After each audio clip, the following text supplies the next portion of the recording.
Kalau ditanya, Yuyun itu jatuh cinta, falling love sama Indonesia. Oke. Sampai sekarang makanya nggak ganti warga negara. Jadi nggak ada ya sekarang loh ya teman-teman, nggak ada lagi ya kalau mau ketemu bule dijelek-jelekin, nggak ada. Adanya aja. Kalau biasa pakai heel, pakai heel. Kalau biasa dandan, dandan aja. Nggak ada bule itu yang suka sama perempuan Indonesia yang carinya hitam-hitam. Jadi kalau udah yang putih, jangan dihitamin. Kalau saya nanti jadi business owner, saya akan men-treat mereka dari value yang mereka kasihkan ke saya. Dan Uni harus belajar itu, value yang dia kasihkan ke bisnis kita, ke kita, itulah kembali ke mereka. Jadi kita nggak tanyakan lagi loyalitas mereka, kejujuran, no, karena mereka sudah memberikan value itu. Oke. Nah, pelajaran di situ yang banyak dan aplikasikan. Contoh, digaji aja, kita nggak telat.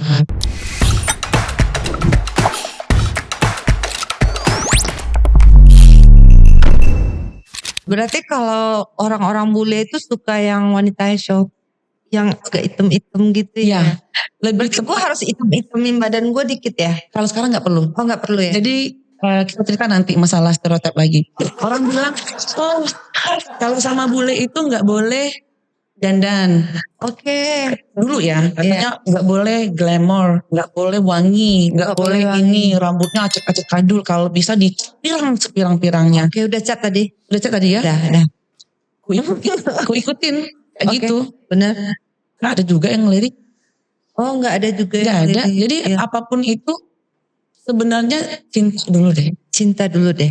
Bener. Jadi mungkin kalau kita ngelihat beberapa pasangan yang dia mungkin kebetulan dapat pacar yang tidak suka dandan, atau si perempuan yang suka dandan, mungkin dia sudah cinta adanya. Apa adanya, itu yang penting ya. Karena kalau kita bersiap untuk supaya orang tuh suka sama kita tuh gimmick aja ya. Iya, benar. Nah, dulu suami ngeliat Yuyun dulu gak mandi 2 hari. Iya, gak mandi 2 hari lagi. Terus pakai baju, ya tau gak kalau zaman dulu tuh kita bilang apa, dibilang dasar juga enggak. Kalau sore-sore abis mandi. Iya. Iya kayak dasar deh. Jadi kayak habis mandi kan kita ada kayak batik. Iya. Bawah. Udah gitu aja. Cinta. Nah sekian tahun tuh. Ini kan dipercepat ya. Kita menikah dan sekian tahun gitu aja gaya itu yang santai. Di rumah pakai daster. Kalau keluar pakai jeans, pakai kaos. Tetap cinta. Lama-lama. Nah, kok dia cinta tapi kalau saya keluar kok orang ngeliat lain. Iya. Kawin sama bule tapi kok seperti itu gitu, nggak ada perubahan, nggak pakai perhiasan, muka juga acak kadul, baju acak kadul gitu kan. Nah, nanti kalau saya berubah pakai makeup gaya, nanti suami gak cinta. Kan kata orang bule itu sukanya sama yang bisa biasa, bule itu sukanya sama yang orang nggak dandan atau sama orang yang nggak glamor. Iya benar. Tapi setelah Yun twist tadi berubah seperti ini. Enggak tuh makin cinta, makin dimodalin lagi. Ya kan makin cinta makin dimodalin. Iya. Hani, kapan ke spa? Oke kan? Hani, kapan ini, kapan itu, ya kan? Oke. Kamu masih ada belum? Nah, masih udah habis atau gimana? Oke, semakin cinta ya kalau kita bisa merawat diri ya. Benar. Jadi nggak ada ya sekarang loh ya teman-teman, nggak ada lagi ya kalau mau ketemu bule dijelek-jelekin, nggak ada. Adanya aja. Kalau biasa pakai heel, pakai heel. Kalau biasa dandan, dandan aja. Nggak ada bule itu yang suka sama perempuan Indonesia yang carinya hitam-hitam. Jadi kalau udah yang putih, jangan dihitamin. Oh, kalau udah putih jangan dihitamin. Nggak perlu. Kalau hitam jangan diputihin. Ya nggak perlu. Apa adanya aja. Apa adanya aja. Jadi istilahnya kalau ada serap nih, lu comblangin gue juga. Nah, tadi kan nggak berani jawab ya. Karena kan kita di belakang layar. Nah sekarang sengaja dijawab di depan layar. Tadi seharusnya dijawab. Harusnya tuh di sini biar lucu dan biar apa adanya ya. Ayo. Sebenarnya untuk Uniria tuh ada banyak. Ya, amin. Mau Indonesia, mau siapapun, kita nggak ngeliat negaranya. Masalahnya, yang si jodoh ini dia kader sendiri sama ini. Dia ngeliat punya bisnis, independen, cantik. Uang sakunya berapa? Berarti ini gue harus kerja double nih buat kasih biaya Niria. Jadi menurut lu wanita independen tuh susah nggak dapat jodoh? Gue curhat lagi nih. Jawab jujur atau jawab jujur aja saya, karena banyak nih di luar sana, sultan-sultan di luar sana banyak yang independen gitu kan. Mereka susah dapat jodoh nggak sih? Kalau Nah, gimana? Jadi kalau statusnya genders, independen, susah. Susah ya. Tapi ada lagi nih yang lucu. Kalau kita independen, tapi kita ada suami, banyak yang ngejar. Iya. Hati-hati, gila. Kalau kita independen, kita punya suami, banyak yang ngejar. Yang nganggur-nganggur ini nggak ada yang ngejar. Takut. Karena takut. Ini jujur ya, karena takut. Karena mereka kan nggak mau komitmen. Nggak mau komitmen dan nggak mau. Maaf ya, yang bapak-bapak sultan di sana, tolong lebih komitmen lagi. Kalau ini harus tanggung jawab lagi. Kalau misalnya sama yang udah bersuami dikejar-kejar, ngapain? Iya. Tolong lakukan, lariskan ini. Jangan. Oh berarti kebanyakan orang mau selingkuh gitu ya? Yes.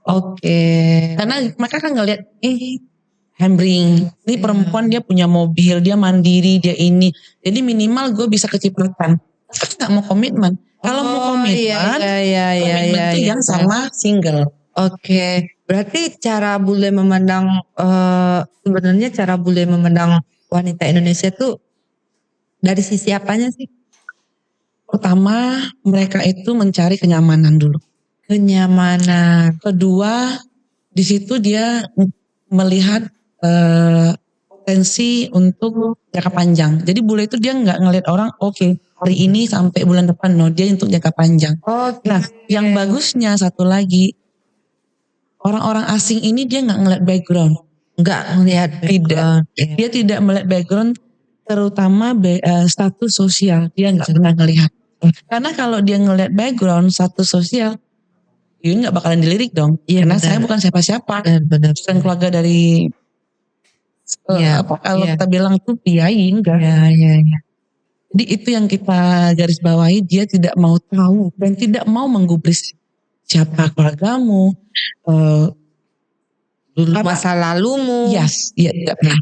Yang penting masa depanmu seperti hari ini dan masa depan. Hari ini dan masa depan. Siap Yuyun, masuk nih. Berarti Yun, lu sekarang bekerja juga di Australia kan Yun? Kenapa say? Kenapa lu masih bekerja dengan banyak bisnis lu yang udah gak kehitung nih dari tadi? Ya, ini juga ilmu buat teman-teman, buat Uni juga, buat teman-teman di luar sana. Sekarang kita ambil yang simpel dulu aja deh. Uniria kuliah gratis apa bayar? Saya gak kuliah say. Gak kuliah. Sekolah SMA gratis apa bayar? Bayar say. Bayar, kita patokan ke SMA dulu bayar. Tapi belajar kan? Belajar banget. Bosan gak di situ? Enggak, karena saya berjuang untuk sekolah. Enggak, di sekolah juga pasti maksudnya cepat selesai pasti itu kan? Iya, mau stuck di situ. Enggak mau. Jadi ini ilmunya. Iya. Kenapa saya gak mau kerja Iya. Di situ saya menimba ilmu. Iya. Tapi digaji lagi. Dapat koneksi, dapat link, tiap hari diajarin terus, tiap 3 bulan dikasih scholarship, di tiap 3 bulan kita di training. Wow. Terus sekarang gini, kita mau mempelajari marketing atau mempelajari sistem sosial media. Belajar dong, bayar dong. Iya. Jangan jauh-jauh. Untuk jadi bartender aja sekarang itu biayanya 5 juta. Untuk bartender. Tapi saat di hotel bintang 5 yang ternama di Australia, saya sudah dalam ruang lingkup itu. Benar. Hari ini saya bilang, kayaknya sepi, mau turun ke bawah ke bagian kitchen. Di situ Yuyun mempelajari loh, bagaimana mereka men-set menu-menunya, bagaimana mereka mempermainkan hari ini menu ini, dan itu tanpa sibuk, tanpa yang hiruk pikuk, tanpa kita belajar konsep. Kalau kita buka usaha restoran, bagaimana mereka melakukan makanan ini tanpa ada catatan. Benar. Itu ilmu loh. Benar. Nanti Yun ke restoran ngelihat bagaimana hostess ini temu tamu. Bagaimana misalnya dia naruh wadah ya kalau kita bilang tuh nampan di tangannya gini. Ilmu yang gratis. Itu udah 2 apartemen. Kitchen dan restoran. Nanti kalau Yun mau ngeliat lagi tamu datang di depan hotel, itu namanya concierge. berdiri di situ. Oh, welcome, disambut. Sebelum tamu turun dari mobil, pintu mobil dibuka, koper udah turun. Yang satu handle koper, yang satu mendirect mereka. The entrance masuk di sini. Lobby di sini, ini. Dan itu pelajaran yang nggak dapet di mana-mana. Benar. Bener kan? Benar banget. Nah, alhamdulillahnya sekarang Yun dari bawah loh, dari concierge ke front office, front desk, resepsionis, naik sekarang Yun itu dipindahkan ke club lounge. Dan kalau teman-teman tahu club lounge itu cuman buat VVIP, VIP, ambasador, selebriti yang dimana mereka nggak mau check in di check in lobby biasa. Mereka pakai lift spesial. Wow. Dan mereka kalau check innya itu di club lounge, di ruangan yang sekarang ini, Yuyun itu face to face sama orang-orang penting. Iya. Bertemu siapa? Bertemu artis Amerika. Bertemu pejabat-pejabat tinggi negara. Wow. Kapan? Di club lounge itu. Biasanya kalau yang check-in kan nanti itu asisten mereka. Benar. Tapi tetap di saat sela-sela waktu istirahat mereka akan ke club lounge, akan main. Kita pasti, hey halo saya Yuyun. Saya yang in charge hari ini di club lounge.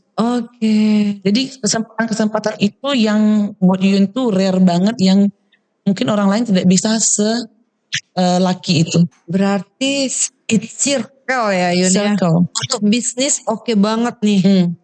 Apa yang udah Yuyun aplikasikan dari circle yang udah Yuyun dapatkan ke bisnis Yuyun? Memanusiakan manusia. Memanusiakan manusia. Halo. Gimana nih ceritanya memanusiakan manusia? Jadi gini, kalau Uni nggak jadi karyawan orang, Uni nggak tahu kan sakitnya jadi karyawan. Iya. Benar. Benar nggak? Kalau kita belum pernah jadi karyawan.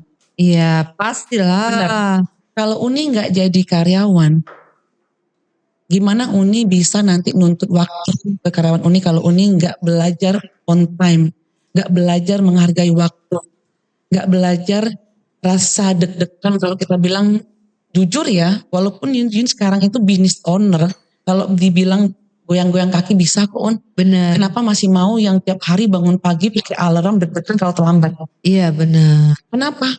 Itu yang Yun mau aplikasikan, latih karyawan saya, staff saya ngerasain hal yang sama. Benar. Kalau seandainya satu hari mereka terlambat, Yun tahu dan Yun menyadari karena itu terjadi sama saya. Iya. Lagi nih, ada beberapa karyawan yang suka aji mumpung karena dia tahu kita itu pengertian. Iya.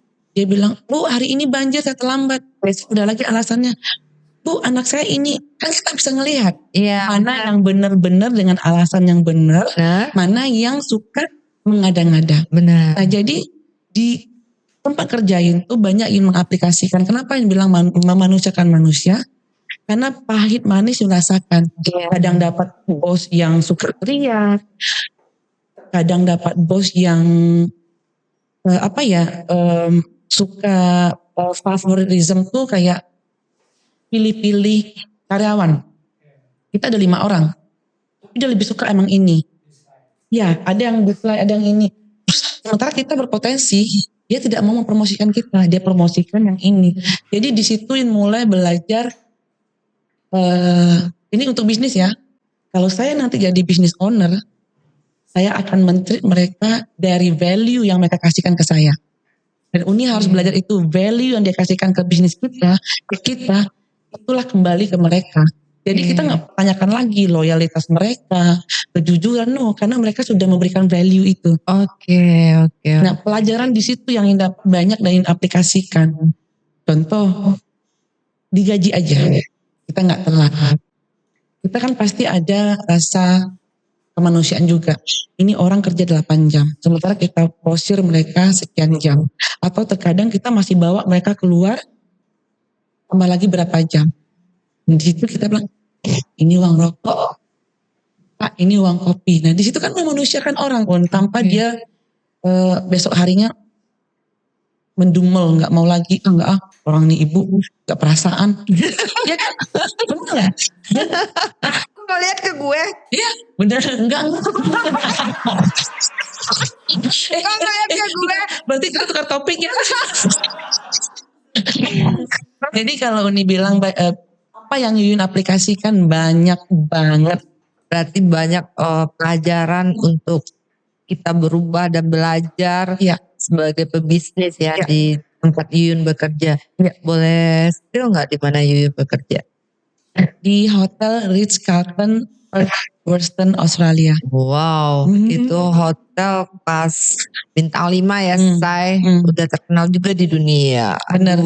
Dan juga nanti mohon doanya karena Yuyun sudah survei ke lapangan, masih banyak pembisnis termasuk lokal ataupun orang luar nih ya, orang asing yang masih tidak layak memberi gaji karyawannya. Dan beberapa waktu Yun mensurvei tempat, itu alasan mereka karena ya iya ini orang karena dia tidak qualified, makanya kita gaji segitu. Nah makanya bilang ke suami, saya pengen suatu saat nanti bisa kembali ke Indonesia, ilmu yang saya dapat di perhotelan, di hospitality akan saya bagikan itu dan akan saya training mereka. Kapan perlu kita beri mereka sertifikat gratis. Iya. Bisa dibilang misalnya dia fokus ke bartender, kita training kan mereka 3 bulan 6 bulan. Jadi nanti di saat mereka masuk ke tempat kerjaan itu atau ke suatu perusahaan itu, mereka dengan bangga mengatakan saya qualified bartender, saya qualified cook. Iya. Jadi mereka tidak ada lagi yang namanya underpay. Iya, mantap. Jadi mohon Itu doanya. pelajaran banget ya untuk owner-owner yang belum punya pengalaman seperti kita, seperti aku lah maksudnya ya. Ngeliatin gue. Oke, terus lu udah lama di Aussie? Sudah Berapa lama? dihitung-hitung mungkin 20 tahun sekarang. Wow, udah lama banget ya. Awal-awal ketemu kenal suami itu kan 2003. 2003. Dia pengenalan ke keluarganya, Yuyun juga mengenalkan dia juga ke keluarga. Jadi lumayan lama. Tapi untuk yang permanen tinggal di Australia itu hampir 10 tahun lebih. Yang benar-benar permanen dan moving for good. Oke. Meninggalkan Indonesia dan memilih fokus kerja, jaga anak, jadi istri, jadi ibu, wanita karir, sosialita juga, aktif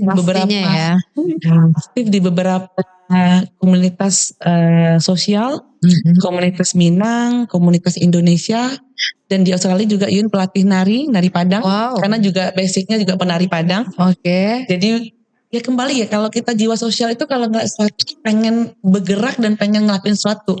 Sampai Yuyun itu dimarahin suami karena ngirim barang pakai kargo dari Padang ke Australia, itu dalamnya itu ada lempong, ada baju tari piring, pesambahan, baju pengantin pria dan wanita, baju pengantin ada. Kenapa di situ banyak orang Minang nggak nikah pakai baju adat Minang. Baju Minang ya. Jadi dia bilang memang benar-benar pinjam aja, nggak usah bayar, pinjam, pakai foto-foto. Jadi karena aktif di situ juga, aktif di KJRI-nya, ya so 10 tahun lebih. Mantap. Kehidupan di sana gimana sih, Say?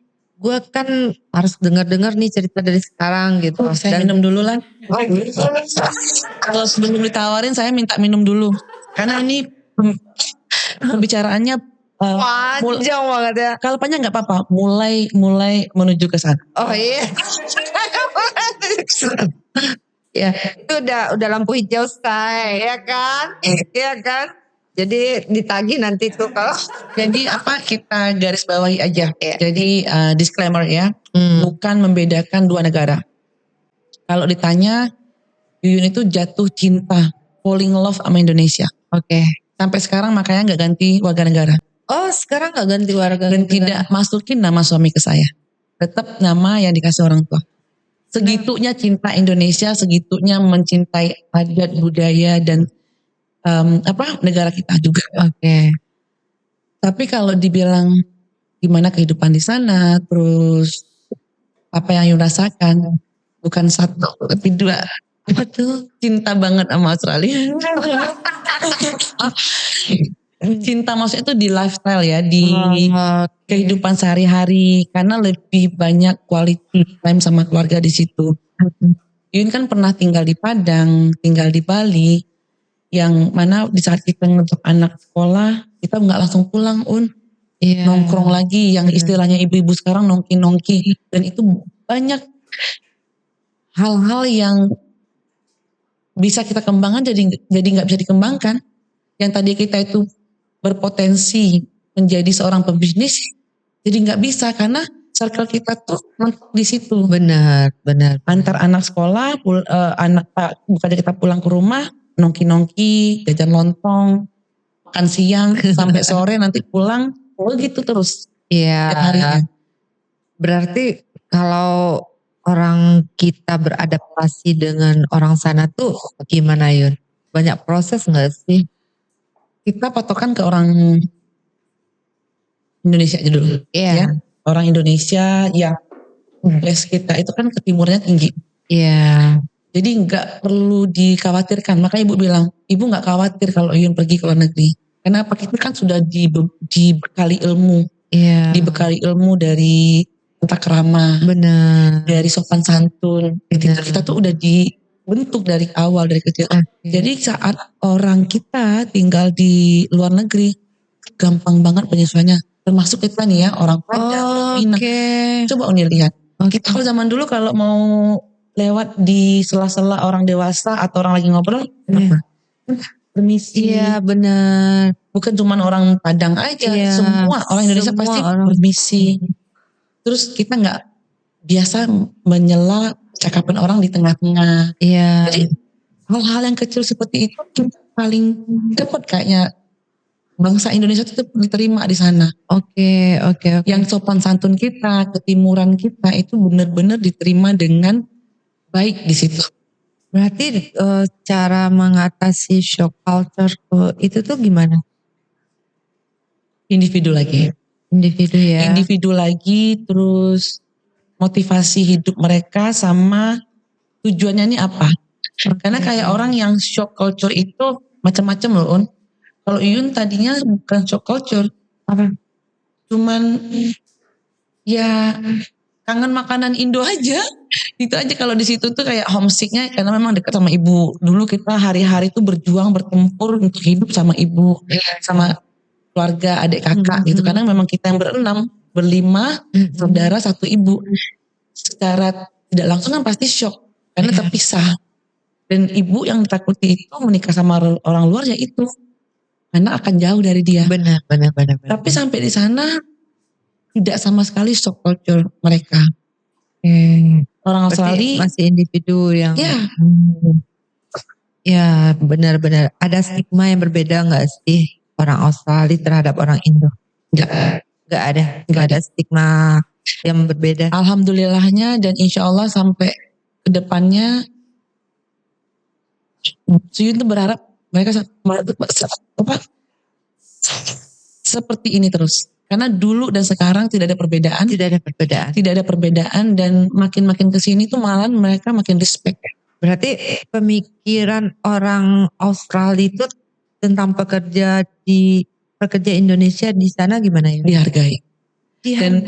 Dan kita wajib bangga karena beberapa komen dari orang-orang Australia, mereka kasih komplimen itu kita fighters, kayak benar-benar berjuang banget, benar-benar kerja keras, nggak pulang kalau belum selesai, ya, terus pinter ngambil hati teman-teman kerja, terus bos, jadi kita tuh benar-benar bisa dibilang orang Indonesia tuh pinter ya, paling cepat mingle sama orang asing, terus kita tuh tahu kalau kita kan minor, kita kan mayoritas. Benar. Nah di situ orang-orang Indonesia ini benar-benar dihargai potensi mereka.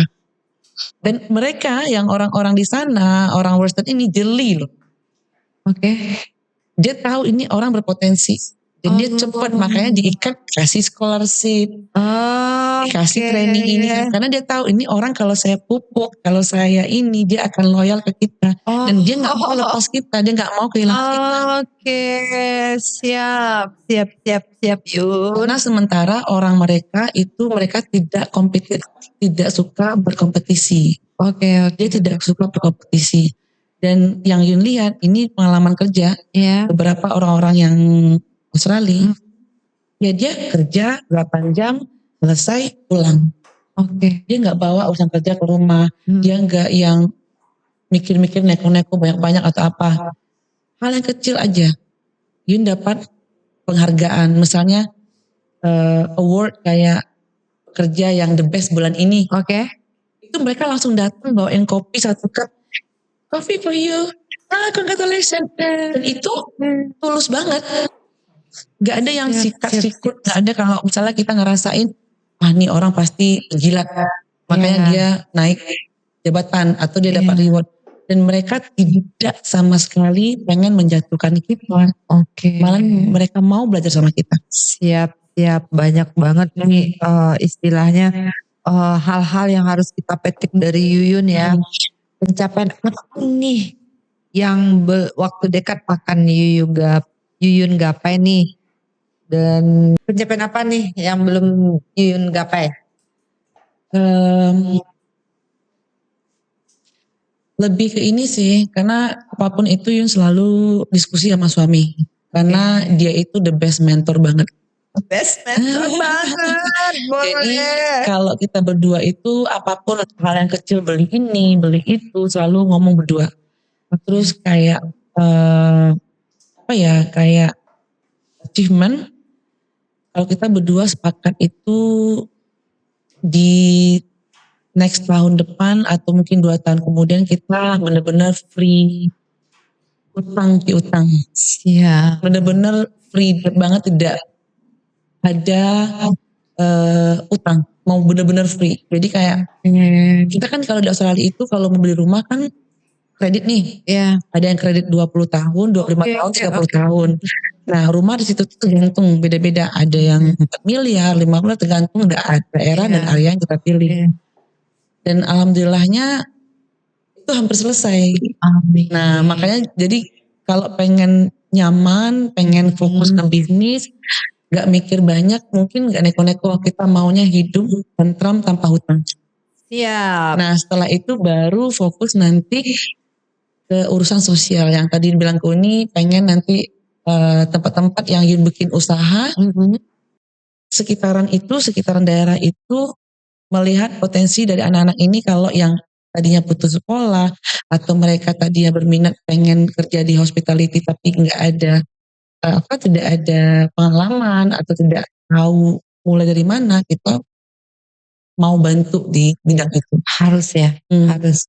Oke, jadi masukan dari Yuyun ini benar-benar jadi memotivasi kita para sultan-sultan di sana untuk selalu berjuang dan bekerja keras. Nah, ini pribadi banget nih Yun. Yes. Ini nggak ada tim kreatif kasih note ya. Ya.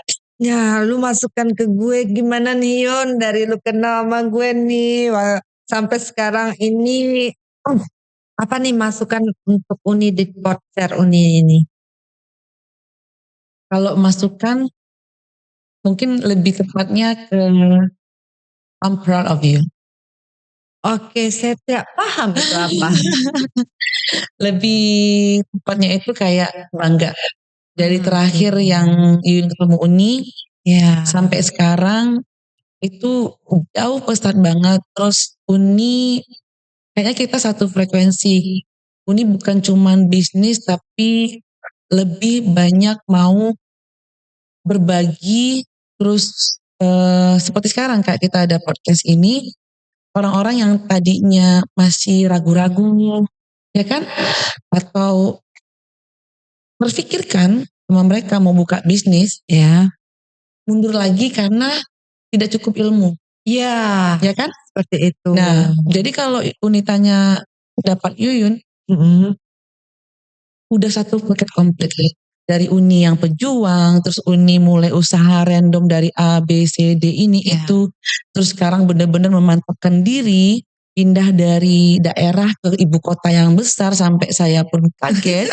Dan pertama kali waktu ketemu Uni tadi di luar, saya langsung tanya, ada apa ini? Ada apa ini?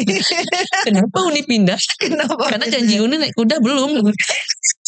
Terus ya bagus. Dan mungkin dia berharap orang-orang apa ya nanti tamu-tamu itu lebih random lagi. Ya. Kita kupas yang sesuatu hal yang nanti narasumbernya itu yang Bisa menginspirasi, ya. menginspirasi dan even orang-orang di luar pun dia nggak terpikirkan. Benar. Contoh kayak sekarang hari ini mungkin follower Uni atau para sultan kepikiran kita bawa konsep seorang Yuyun yang anak desa Iya, benar. yang tadinya berjuang tadi cuman mau fokus hidup layak aja, terus pindah ke luar negeri dan Iya. tadi Yun sampai di luar negeri pun cuman mau fokus saya mau karir, saya mau ngangkat derajat keluarga. Ya. Terus sekarang beralih ke urusan bisnis. Oke. Ya kan? Jadi hal-hal yang tidak diduga itu kadang orang harus tahu juga. Oke, sip. Berarti kerja keras akan membawamu ke puncak, Say. Tapi bahkan hanya akan membawamu ke pintunya. Kerja keras terbayar jika kamu cukup sabar untuk menjelaskannya. Itulah bekerja keras dan doa harus tetap dijalankan. Kita kembali lagi ke poster Uni selanjutnya. Aduh.